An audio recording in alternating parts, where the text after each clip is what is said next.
오늘 말씀에 보면 이제 두 가지 이제 비유의 기사가 본문에 기록되어져 있습니다. 하나는요, 스스로 자라나는 스스로 자라난 씨앗에 대한 비유와 그리고 겨자씨의 비유, 우리가 너무나 잘 알고 있는 겨자씨의 비유가 오늘 본문에 기록되어져 있습니다. 자, 오늘 본문의 주제는 뭐냐? 오늘 주님도 말씀하셨지만 이 설교죠. 주님의 설교이죠. 말씀 나오셨지만 이 비유를 무엇을 위해 말씀하셨느냐? 하나님 나라입니다. 하나님 나라. 바로 천국에 대한 이야기를 이 씨의 비유에 대해서 예수님께서도 풀이해 주셨다라는 겁니다. 마치 하나님 나라는 어떤 것이냐? 확장되어져 가는 거예요. 말씀으로 우리에게 선포되어지면, 말씀이 씨앗이 심겨지면 그 말씀이 자라나 확장되는 것, 그것이 하나님의 나라라는 거죠. 그것을 마치 농사에 비유해서 씨를 뿌리고 씨가 이제 싹을 내고 자라고 이삭을 맺고 풍성한 것으로 가을에 추수하는 것처럼 하나님 나라도 처음에는 아주 작은 씨앗처럼 뿌려지지만, 그 말씀의 씨앗이 뿌려지면 자라고 확장되어진다. 바로 이것을 주님도 비유로 말씀하여 주셨다라는 겁니다. 그렇습니다. 하나님의 나라는 이처럼 처음에는 잘 보이지 않는 씨와 같습니다. 그러나 그것이 우리에게 심어지면 우리 속에서 자라나 풍성한 것으로 자라나게 되고 확장되어지고 놀랍도록 역사되어지는 줄 믿습니다. 그래서 오늘 주님은 그러한 하나님 나라의 비밀을 우리에게 설명하시기 위해서 바로 바로 이 씨를 비유해서 말씀해 주셨다라는 겁니다. 자, 그런데 씨앗 중에서도 어떤 씨를 들어서 말씀하셨느냐? 겨자씨. 우리 성도님들 아마 저도 한 번 본 적이 있는데, 근데 이제 학교 다니면서 보니까 그게 진짜 겨자씨가 아니라 그러더라고요. 성지순례 가서 사오는 거는 다 가짜 겨자씨라 그러더라고요. 진짜는 정말 구하기가 어렵대요. 그건 조금 다른 건데 그것도 지극히 작아요. 근데 왜 하필 주님께서 겨자씨를 비유로 말씀하셨느냐? 그러니까 2000년 전 당시 팔레스틴에서는 가장 작은 씨가 구할 수 있는 게 겨자씨. 또 그 사람들 문화 속에서도 가장 작은 것 하면 그냥 겨자씨로 그렇게 보통 이야기했다는 겁니다. 자, 우리 한국 전통에는 가장 작은 것, 또 속이 좁은 사람 뭐로 표현합니까?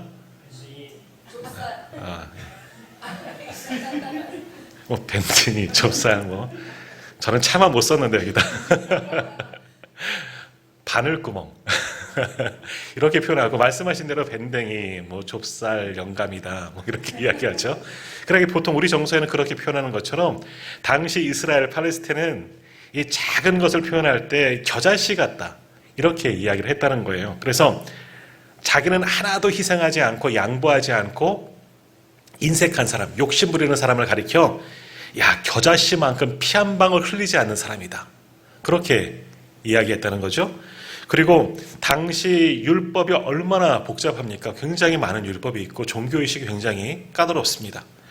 그래서 이 안식일, 우리로 말하면 주일 예배 드리는 것, 주일 성수하는 것 지키는 데에도 당시 안식일법만 해도 700가지가 넘는 그런 법이 있다는 거예요. 굉장히 어려운 거예요.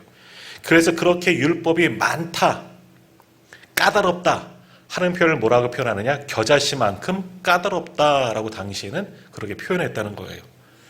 자, 그렇게 겨자씨라고 쓴 거는 이유가 있다는 거죠. 그 당시 문화, 겨자씨는 굉장히 작고 어렵다, 이런 것을 표현하기 위해서 주님도 겨자씨, 흔하게 비유할 수 있는 것을 들어서 사용했다는 거죠. 우리 시대에, 우리나라에서 주님께서 말씀하셨다면 우리 성가대에서 찬양대에서 말씀하신 것처럼 밴댕이를 비유할 수도 있는 것이고 좁쌀을 비유할 수도 있는 것 마찬가지입니다. 자, 근데 문제는 뭐예요? 가장 작은 것, 겨자씨, 아주 작은 것을 비유하시는데 문제는 뭐냐? 그것을 심겨졌을 때 파급 효과가 엄청나다는 거예요. 오늘 성경이 분명히 말씀하죠. 작은 것을 심지만 나중에서 자라면 새들이 깃들일 정도로 크게 성장한다라고 표현합니다. 근데 오늘 말씀에 보면요, 이 겨자씨를 심으면 모든 풀보다 커진다. 또 다른 성경에는 나물만큼 커진다. 우리가 나무처럼 된다는 게 아니라 나물처럼 펴진다 그래요. 사실은 겨자씨는 나무가 아닙니다. 씨앗, 풀이라고 할 수 있는 거죠. 그러니까 채소와 같은 거예요. 근데 조금만 자라는 것이 아니라 그것이 자라면, 풀이지만 자라면 한 4m 높이로 자라나는 거예요. 그러면 말을 타고 지나가도 그 겨자씨 너머에, 그 겨자씨 이제 자란 풀이겠죠. 넘어 있는 것이 보이지 않는다. 그러니까 깃들인다는 것은 나무에 새가 앉아 있는다, 이것을 표현하는 것이 아니라 그 겨자씨 풀에 들어가서 숨으면 보이지 않는다. 뭐 이런 이야기를 하는 겁니다. 무슨 이야기예요? 가장 작은 거예요. 가장 작지만 심겨지면 굉장히 풍성한 것으로 자라나는 것, 그것이 씨에 숨겨진 비밀이다 라는 겁니다. 하나님 나라가 그렇다는 거예요. 우리는 하나님 나라에서 알지 못하지만 하나님 나라의 비밀은 뭐냐? 우리에게는 그것이 정말 무엇인가 아주 작은 것처럼 보여지지만 그러나 실제 하나님 나라는 무궁무진하다. 끝이 없다. 이것을 주님께서 말씀하시고 하나님 나라의 비밀, 말씀으로 우리에게 심겨지지만 그것이 우리에게 겨자씨처럼 작은 것으로 심겨지지만 그것이 자라나게 되면 수많은 영혼들을 품을 수 있는 하나님 나라가 될 수 있다. 그것을 이 두 가지 비유로 스스로 자라나는 씨앗과 겨자씨 비유로 우리에게 주님이 말씀해 주셨다는 겁니다. 마찬가지예요. 기독교도 마찬가지이고 교회도 마찬가지입니다. 이 땅에 복음이 증거되어지고 교회가 세워질 때도 어떻습니까? 처음에는 아주 작은 것에서부터 시작되었습니다. 예수님도 오늘 장로님도 그렇게 기도해 주셨지만 부활 승천하시면서 지상 명령을 내려주셨습니다. 성령이 충만하면 너희가 어떻게? 나가서 복음이 증거되어지는데 어디에서부터? 예루살렘과 유다와 사마리아와 땅 끝까지 확장되어지는 걸 보지 않습니까? 예루살렘은 어디예요? 그들이 있는 곳이에요. 내 삶의 터전에서부터 복음이 시작되어지는 겁니다. 내가 있는 곳에서 복음이 시작되어지지만 확장성이 있다는 거죠. 파급 효과가 크다는 거예요. 처음에는 예루살렘 작은 곳이지만 나아가서 유대 땅 전체를, 더 나아가 이스라엘 가장 싫어하는 사마리아까지도, 아니 더 확장되면 땅 끝까지 복음의 역사가 확장되어진다. 하나님 나라는 끝없이 확장되어진다. 그렇게 말씀하고 있습니다. 자, 우리나라도 마찬가지입니다. 우리나라 한국 교회는요, 세계가 주목하는 놀라운 성장을 굉장히 주목하고 있는 교회가 한국 교회입니다. 130여 년 되는 짧은 기간이지만 짧은 역사 속에서 정말 세계가 정말 놀랄 만큼 큰 부흥을 이룬 곳이 한국 교회입니다. 자, 그런데 우리나라에 교회가 시작되었을 때, 처음 복음의 씨앗이 떨어졌을 때는 굉장히 미미합니다. 제가 잠시 후에 한국 교회 부흥의 역사, 정말 씨앗을 심었던 언더우드 선교사님의 이야기를 할 텐데 그 기도문을 소개시켜 드릴 텐데 아무것도 보이지 않습니다. 이것이 우리나라의 복음의 씨앗이 심겨질 때의 모습입니다. 아무것도 보이지 않는 이 땅 가운데, 그런데 복음의 씨앗이 심겨졌더니 어떻습니까?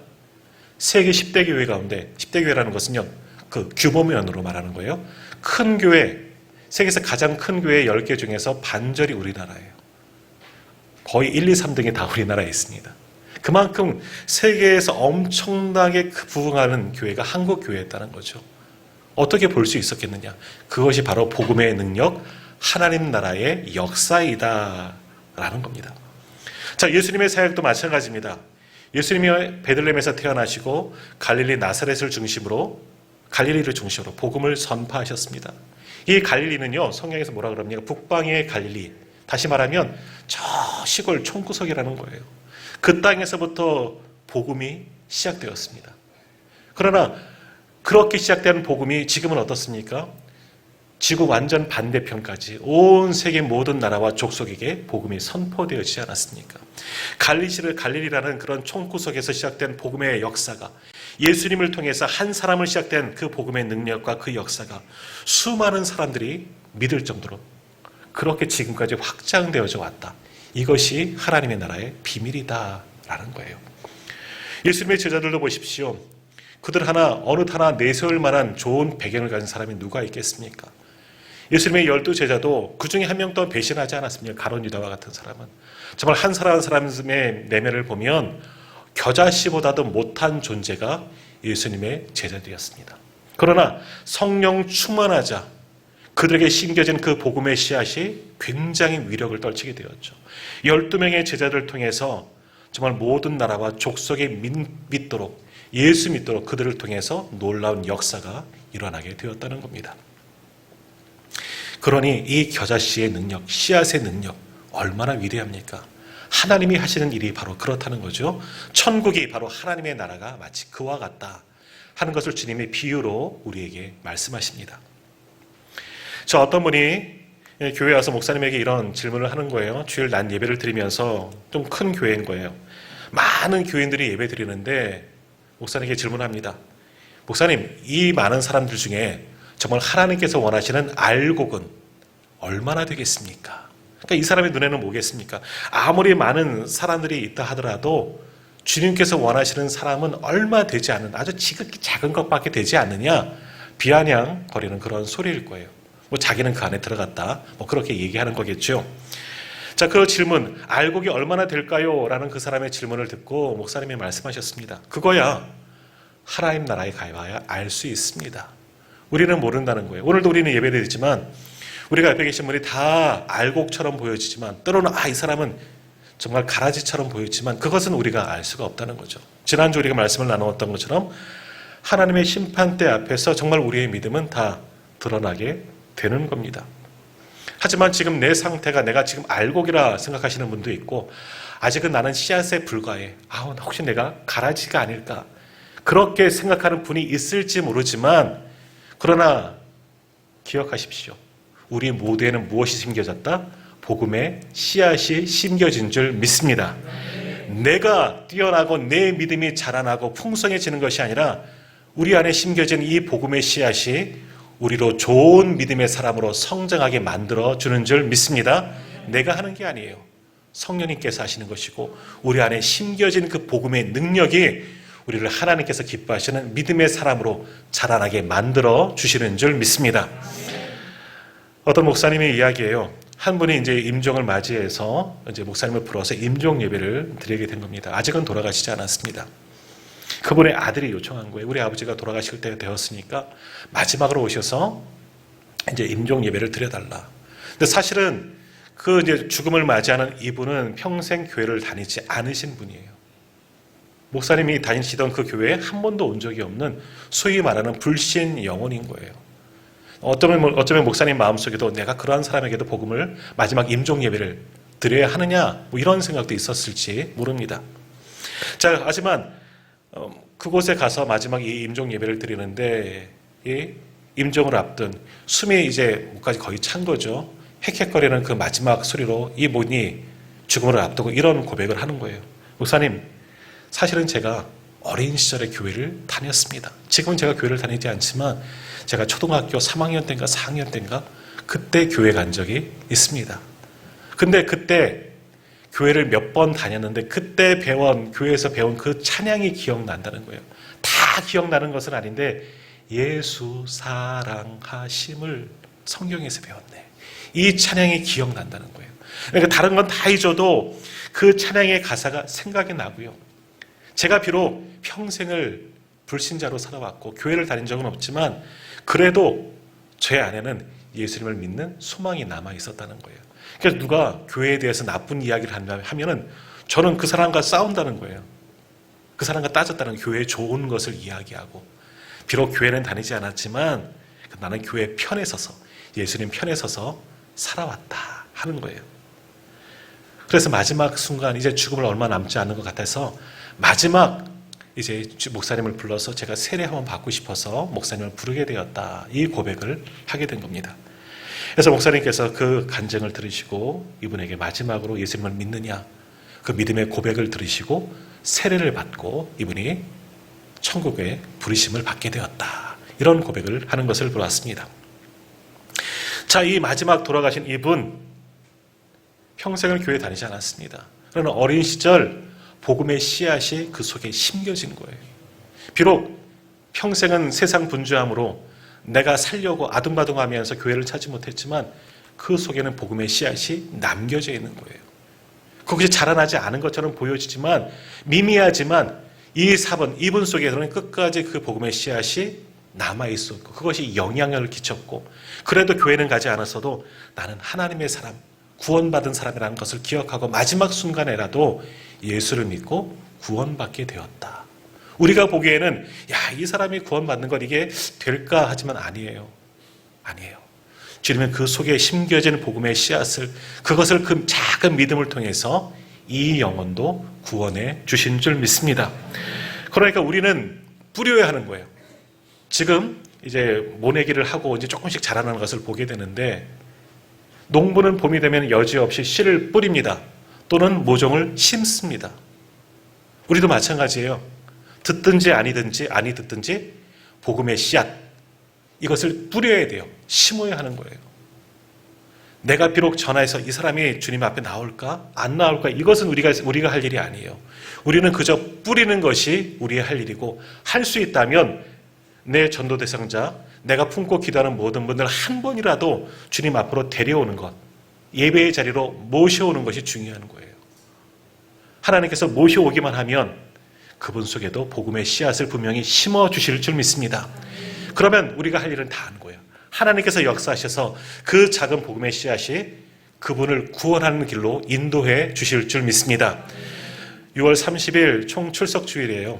우리도 복음의 씨앗을 뿌리십시다. 우리 사랑방 식구들 가운데, 또 우리 가족들 가운데 한 번도 교회에 나오지 않은 전도 대상자들이 있다면 복음의 씨앗을 뿌리십시오. 뿌리셔야 됩니다. 뿌려야지 그들에게 심겨지는 거예요. 그 다음은 하나님께 맡기십시오. 열심히 이 복음의 씨앗, 믿음의 씨앗을 뿌리고 심는, 그래서 풍성한 것으로 열매 맺는 저와 우리 모든 성도님들 다 되시기를 주님의 이름으로 축복합니다. 자, 예수님도 마찬가지예요.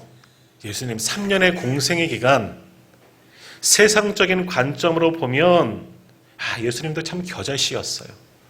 사실 영향력은 미미했습니다. 예수님의 3년의 공생의 마지막은 어떻게 끝났습니까? 십자가에서 죽으셨습니다. 세상적으로 보면 실패한 거예요. 예수님께서 3년 동안 애쓰고 수고하셨다면 많은 믿음의 역사가 나타나고 복음의 역사가 나타나고 교회가 세워지고 믿는 사람이 구름처럼 일어나야죠. 근데 그렇지 못했습니다. 더욱이 함께 따라다녔던 이 12명도 어떻습니까? 다 흩어지고 도망치지 않았습니까? 그리고 예수님 자신도 십자가에 달리셔서 외롭게 그렇게 죽으셨습니다. 겨자씨로 비운다면, 씨로 비운다면 씨가 심겨지고 그저 죽어버린 거죠. 그러나 그 주님의 겨자씨와 같은 죽음을 통해서 놀라운 역사가 일어나지 않았습니까? 그것이 끝이 아니에요. 그 3년의 공생에 그 주님이 열심히 뿌리셨더니 그것이 썩어지고 자라나고 수많은 열매로 지금 결실을 맺은 것 아니겠습니까? 그래서 지구 반대편에 있던 우리도, 바로 나도 지금 예수를 믿는 것 아니겠습니까? 겨자씨 되신 주님의 그 수고는 헛된 게 아니에요. 주님의 그 뿌리심과 심으심과 그 노력이 있었기 때문에 오늘 우리가 구원을 얻게 된 줄 믿습니다. 마찬가지로 오늘 우리는 그렇기 때문에 뿌려야 돼요. 열심으로 심으셔야 돼요.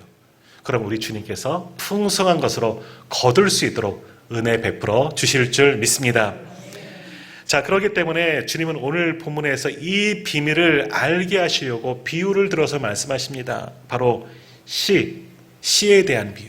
씨가 무엇이냐? 씨 자라나는 것을 대한 비유, 그리고 겨자씨의 비유로 우리에게 하나님 나라의 비유를 말씀으로 풀어주시는 겁니다. 자, 그러면 이 겨자씨의 비유 말씀을 통해서 우리 주님께서 우리에게 주는 교훈은 뭐냐? 우리가 오늘 말씀을 통해서 배워야 할 교훈은 뭐냐? 오늘은 세 가지를 우리가 함께 생각해 보고자 하는데요. 첫 번째, 겨자씨, 작은 거예요. 작은 것. 아주 지극히 작은 것.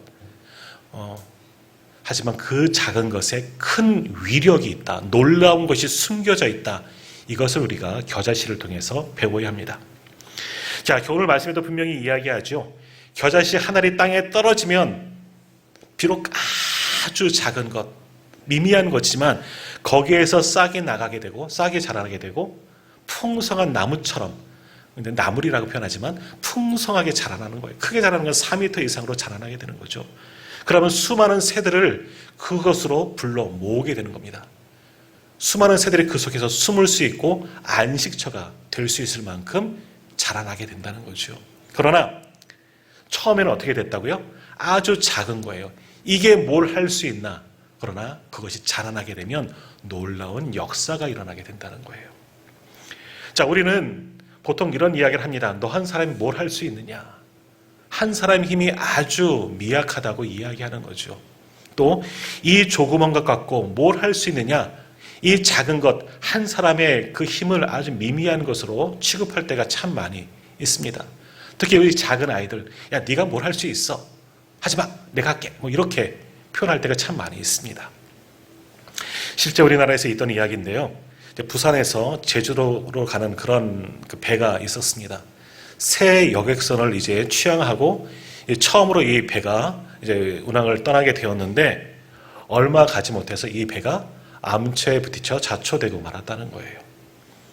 사람들이 그 이유를 분석했는데 새로 만들어진 배와 아주 좋은 기술로 좋은 그 여러 가지 장비를 갖춘 그런 배인데 출발하자마자 얼마 지나지 암초에 부딪혔어요. 그래서 침몰되고 말았는데 그 이유가 뭐냐? 조사를 해보더니 배는 참 잘 만들어졌어요. 근데 문제가 뭐냐? 이 배 안에 길을 인도하는 나침반 같은 것이 있는데 그 안에 자그마한 쇠 조각이 하나 들어가 있었다는 거죠. 사실은요, 나침반은 쇠에 굉장히 민감합니다. 저도 군대에서 이게 포고를 맞추는 그런 일을 했기 때문에 나침반을 주로 많이 사용하는데 조그만 쇠가 있어도 그 나침반이 영향을 받습니다. 그래서 저는 이 기구를, 나침반이 들어간 기구를 사용할 때는 뭐 철모도 벗고 총도 다 풀어놓습니다. 왜? 영향을 받지 않게 하기 위해서. 그런 거예요. 큰 배가 아무리 잘 만들어지면 뭐합니까? 방향을 인도하는 나침판에 작은 쇠가 들어가서 나침판이 잘못된 길을 가리키는 거예요. 그러니까 잘못된 길을 가다 보니까 암초에 부딪혀 자초할 수밖에 없었다는 거예요. 눈에 보이지도 않은 그 쇠 조각이 얼마나 대단한 거냐? 아니에요. 큰 배를 침몰케 하는 그런 영향을 끼칠 수가 있다라는 거예요. 비록 지극히 작은 것 하나이지만 아주 커다란 능력을, 커다란 영향을 발휘할 수가 있다는 겁니다. 마찬가지입니다. 우리 같은 작은 한 사람이지만 우리 한 사람이 하나님 나라를 위해서 얼마나 쓰임받을 수가 있을까? 아니에요. 한 사람이 원하시는 것은, 하나님께서 원하시는 것은 바로 한 사람인 줄 믿습니다. 오늘 우리 찬양대 하나님의 부르심, 오늘 말 찬양의 제목이 하나님의 부르심인데요. 하나님의 부르심은 위대하신 사람, 준비된 사람도 부르시지만 우리와 같이 평범한, 아니 지극히 연약한 한 사람도 찾고 계신 줄 믿습니다. 그 부르심에 응답할 때 그 한 사람을 통해서 하나님은 놀라운 역사를 일으키시는 줄 믿습니다. 조금 전 말씀드린 한국 교회 초기 역사 가운데 정말 이 땅에 복음을 선포한 분 가운데 우리 잘 아는 언더우드 선교사님이 계십니다. 어찌 보면 장로계의 시초라고 볼 수가 있는 거죠. 감리교는 아펜젤러 선교사가 있고요. 자, 이 언더우드 선교사가 남긴 기도문에 보면 그가 정말 겨자씨와 같이 수고하였다 하는 것을 볼 수 있습니다. 제가 조금 길지만 이 언더우드 선교사님이 쓴 이 기도문, 그 제목이 베이지 않는 조선의 마음, 보이지 않는 조선의 마음이라는 그런 기도문을 읽어드리도록 하겠습니다. 아마 지난번에 강화 성지의 순례 갈 때도 우리가 빨리 나와서 모르겠지만 그 기독교 역사관에 이 기도문이 있었습니다. 내용이 이렇습니다. 주여, 지금은 아무것도 보이지 않습니다. 주님, 메마르고 가난한 땅, 나무 한 그루 시원하게 자라 오르지 못하는 땅에 저희들은 옮겨와 앉았습니다. 그 넓고 넓은 태평양을 어떻게 건너왔는지 그 사실이 기적입니다. 주께서 붙잡아 뚝 떨여 놓으신 듯한 이곳, 지금은 아무것도 보이지 않습니다. 보이는 것은 고집스럽게 얼룩진 어둠뿐입니다. 어둠과 가난과 인습에 묶여있는 조선 사람뿐 뿐입니다. 그들은 왜 묶여있는지도 고통이라는 것도 모르고 있습니다. 고통인 줄 모르는 자에게 고통을 벗겨주겠다고 하면 의심부터 하고 화부터 냅니다. 조선 남자들의 속셈이 보이지 않습니다. 조선의 마음이 보이질 않습니다. 그리고 저희가 해야 할 일이 보이지 않습니다. 그러나 주님 순종하겠습니다. 겸손하게 순종할 때 주께서 일을 시작하시고 그 하시는 일을 우리들의 영적인 눈이 볼 수 있는 날이 있을 줄 믿나이다. 믿음은 바라는 것들의 실상이요 보지 못한 것들의 증거니라고 하신 말씀을 따라 조선의 믿음의 앞날을 볼 수 있게 될 것을 믿습니다. 지금은 우리가 황무지 위에 맨손으로 서 있는 것 같사오나 지금은 우리가 서양 귀신 양귀자라고 손가락질 받고 있사오나 저희들이 우리의 영혼과 하나님 것을 깨닫고 하늘나라의 한 백성 한 자녀임을 깨닫고 알고 눈물로 기뻐할 날이 있음을 믿나이다. 지금은 예배드릴 예배당도 없고 학교도 없고 그저 경계와 의심과 멸시와 천대함이 가득한 곳이지만 이곳이 머지않아 은총의 땅이 되리라는 것을 믿습니다. 주여 오직 제 믿음을 붙잡아 주소서. 이게 언더우드 선교사의 보이지 않는 조선이라는 그런 조선의 마음이라는 그런 기도예요. 얼마나 구구절절합니까? 이 땅에 왔더니 잘 사는 그 미국에서 어딘지도 알지 모르는 동양의 작은 나라 이 한국에 하나님께서 뚝 떨어 놓으셨다 그러잖아요. 한국 사람의 한국 조선 남자의 마음이 보이지 않습니다. 속셈을 모르겠다는 거죠. 음흉하다는 겁니다. 여기에 꿈이 있을까? 아무것도 없는 이 땅에. 그러나 하나님이 하실 일을 저는 봅니다. 꿈을 꿉니다. 이것이 믿음입니다. 이런 구구절절한 언더우드 선교사님의 기도만이 아니죠. 그렇게 겨자씨처럼 이 땅에 와서 복음의 볼모지와 같은 이 땅에 와서 열심으로 수고하였더니 지금 130여 년이 지난 이때 얼마나 많은 큰 교회가 세워지고 복음의 능력과 역사가 이 땅 가운데 나타나게 됐습니까? 정말 서양 귀신이라고 그렇게 배척받고 돌도 맞고 했던 그때였지만, 그러나 그분들의 겨자씨와 같은 헌신과 수고와 죽으심을 통해서 지금은 이 땅의 4분의 1이 예수 믿는 그러한 귀한 기독교 나라가 되지 않았습니까? 예전에는 선교를 받아야지만 살 수 있는 나라가 세계 제2의 선교 대국으로 자라나는 곳이 확장된 곳이 바로 이 나라 이민족 한국교회 아니겠습니까? 사실 저희 증조 할아버지가 언더우드 선교사님께 세례를 받았습니다. 그리고 그때부터 저희도 예수를 믿게 되었고, 저희 할아버지, 아버지, 저 그리고 우리 자녀들에게 이르기까지 저도 제가 이제 우리 집안에서 4대 만에 이제 목사가 됐는데요. 그때 심겨진 씨앗이 지금 이렇게 나타난 것은 아닌가, 그런 생각을 하게 됩니다. 이것이 바로 겨자씨의 위력이에요. 겨자씨는 지극히 작은 겁니다.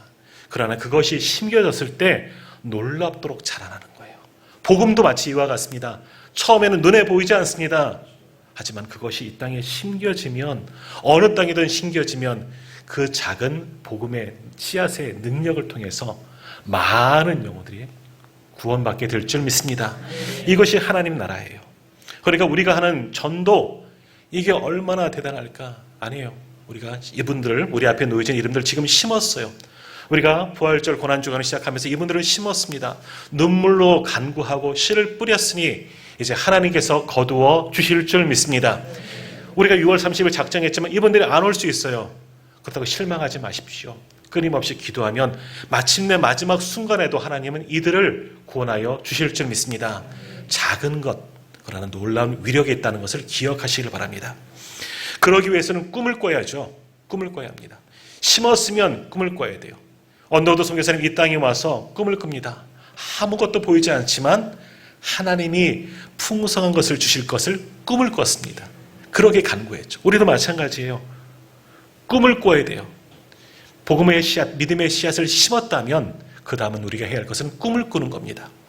꿈은 꿈꾸는 자에게 이루어져요. 얼만큼? 꿈을 꾼 만큼 이루어지는 겁니다.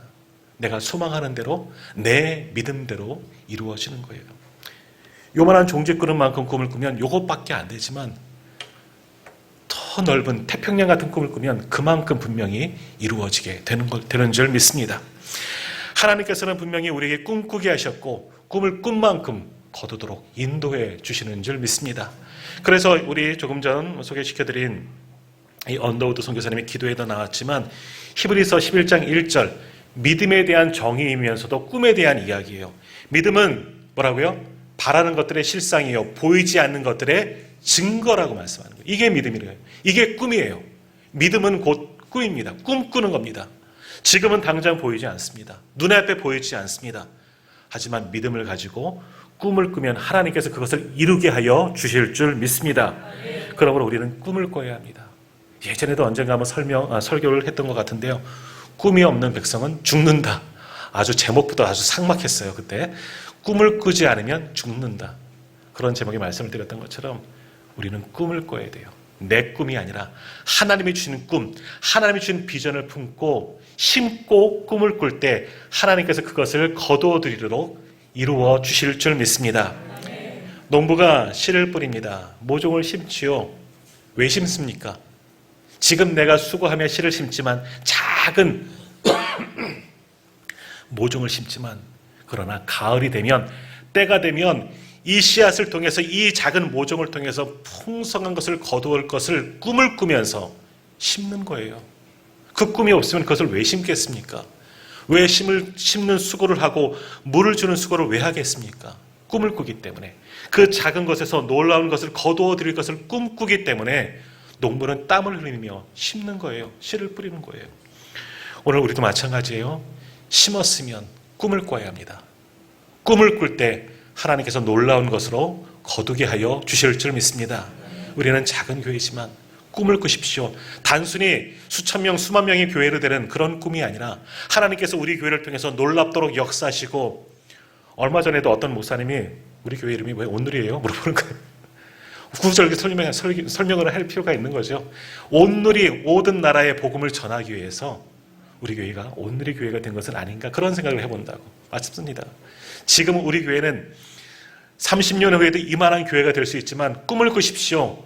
작지만 많은 곳에 복음을 전하는 그런 큰 교회가 될 수 있도록 그렇게 꿈을 꿀 때 하나님께서 그 꿈을 이루어 주실 줄 믿습니다. 자, 그리고 꿈을 이루기 위해서 해야 할 것이 뭐겠습니까? 다시 처음으로 돌아가야 돼요. 씨를 뿌려야 합니다. 꿈을 꾸는 것만 중요한 것이 아니라 꿈이 이루어지기를 원한다면 심어야죠. 농부가 가을에 풍성한 것들로 수확하기를 원한다면 뭐 해야 돼요? 심어야죠. 씨를 뿌려야죠. 아무것도 심지 않고 아무것도 뿌리지 않고 뭘 거둘 수가 있겠느냐. 심는 수고, 씨를 뿌리는 수고가 반드시 따라가야 하는 거예요. 이런 어떤 분이 하나님께 기도합니다.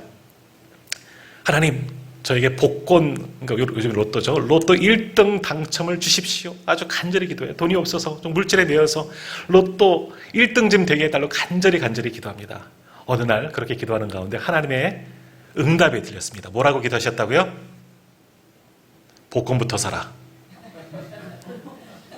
복권도 안 사면서 기도하냐. 이거 농담이에요. 웃기자고 한 얘기예요. 우리 성도님들 복 가시다가 이제 목사님이 복권 사라 그랬다. 복권 다 가서 사셔서 이게 하지 마시고요. 그럴 수도 있고 뭐예요? 심으라는 거예요. 심지도 않고 하지도 않고 실행하지도 않고, 오늘 장로님 기도해 주셨지만 실천하는 신앙, 순종하는 신앙 하지도 않고 바란다, 이건 아니에요. 꿈을 꾼다면 심어야 돼요. 심는 수고를 하지 않고는 아무것도 거둘 수가 없다는 거죠. 믿음의 씨앗, 전도의 씨앗, 나중에 풍성한 것으로 거두기를 원하신다면 심는 수고, 뿌리는 수고를 반드시 하셔야 돼요. 그러지 않고는 아무것도 거둘 수가 없습니다. 우리가 부흥의 역사를 바랍니까? 이제 양적인 부흥, 많은 사람들이 이곳에 와서 체험받기를 원합니까? 가만히 있으면 결코 이루어지지 않습니다. 기도하셔야죠. 하나님께 우리 교회가 부흥되도록, 수많은 영혼들이 구원받을 수 있도록 기도하셔야죠. 기도하지 않고 어떻게 부흥될 수 있겠습니까? 그 다음 뭐 해야 됩니까? 전도해야죠. 뿌리는 수고를 해야죠. 나가서 예수 믿어, 우리 교회 한번 와봐. 하지 않고 어떻게 전도할 수 있겠습니까? 가만히 앉는다고. 하나님께서 물론 채워주시는 때도 있습니다. 하지만 심는 수고를 할 때 더 크게 역사가 일어나게 될 줄 믿습니다. 그러므로 교회도 심어야 합니다. 뿌려야 합니다. 열심으로 수고하지 않으면 교회는 성장할 수가 없는 거예요. 부흥할 수가 없는 거예요. 양적이든 질적이든 우리 성도들 한 사람 한 사람이 심는 작업을 수고하는 열심이 없으면 교회는 건강해질 수가 없는 거예요. 한국 교회가 왜 지금 어렵습니까? 크게 부흥했어요. 그런데 우리가 심는 작업을 멈추었습니다. 뿌리는 작업을 멈추었습니다. 기도하지 않습니다. 복음을 전하지 않습니다. 어떻게 한국 교회가 건강해질 수가 있겠느냐? 다른 교회가 아니라 우리가 그렇다는 거예요. 우리가 다시 한번 말씀을 돌아보면서 심으면 심은 만큼 거두게 되는 줄 믿습니다. 내가 기도하면 기도하는 만큼 응답이 나타나게 될 줄 믿습니다. 제가 알파 할 때 그런 말씀드렸죠. 방언 받고 싶으신 분들 이제 나오시라고. 제가 전에도 알파 코스를 할 때 그래요. 많은 분들이 나와요.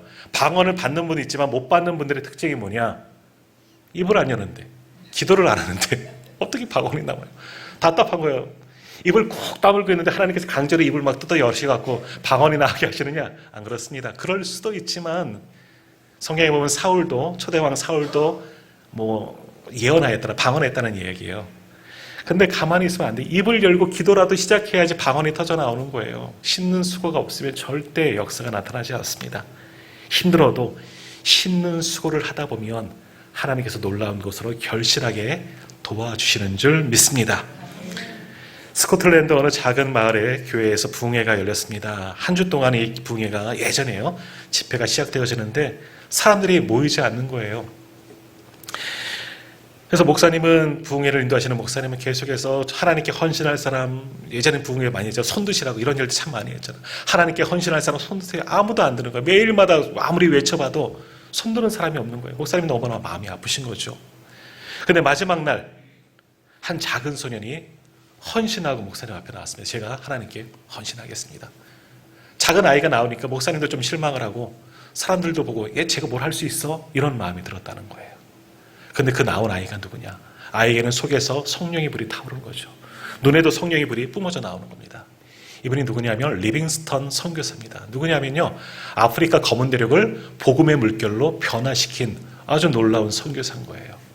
이 작은 아이가 시골에서 정말 보잘것없는 아이였어 보였지만, 그러나 목사님의 설교를 듣고 말씀을 듣고 주께 헌신하였더니 그 속에서 하나님의 역사가 나타나셔서 이 아이가 겨자씨와 같은 존재로 하나님께서 삼으셔서 복음의 볼모지 이 아프리카 대륙을, 검은 대륙을, 죽어가던 많은 영혼들을 구원하는 귀한 선교사로 하나님께서 귀하게 사용하여 주셨다는 거예요. 오늘 우리는 어떻습니까? 어찌 보면 이 리빙스턴, 어린 리빙스턴보다도 더 연약하고 부족한 사람이 바로 우리입니다. 바로 나이죠. 그러나 우리가 하나님의 손에 붙들릴 때, 우리가 믿음으로 신을 심고 믿음을 심고 그리고 꿈을 꿀 때 하나님은 우리를 통해서 놀랍도록 역사하여 주실 줄 믿습니다. 우리를 통해서 우리 가정이 구원을 받고 우리 가문이 구원을 받고 이 나라 이 민족이 변화되는 그런 놀라운 역사를 누구를 통해서 따라합시다. 나를 통하여. 오늘 우리가 처음 찬양이죠. 나를 통하여 일어나게 되는 줄 믿습니다. 그 일에 쓰임받는 저와 우리 모든 성도님들 다 되시기를 소망합니다. 오늘 말씀의 제목은 겨자씨의 꿈입니다. 겨자씨는 풍성한 것이 자라는 것을 꿈꿉니다. 오늘 우리도, 우리 오늘의 교회, 우리 모든 성도님들도 꿈을 꾸십시오. 하나님께서 하실 일들을 기대하며 꿈을 꾸고, 꿈만 꾸다가 꿈에서 헤어나지 못하지 말고 꿈을 꾸었다면 믿음으로 기도하고 간구하고 일해야 합니다. 실천해야 됩니다. 그럴 때 풍성한 것을 거두는 역사를 하나님께서 일으켜 주실 줄 믿습니다.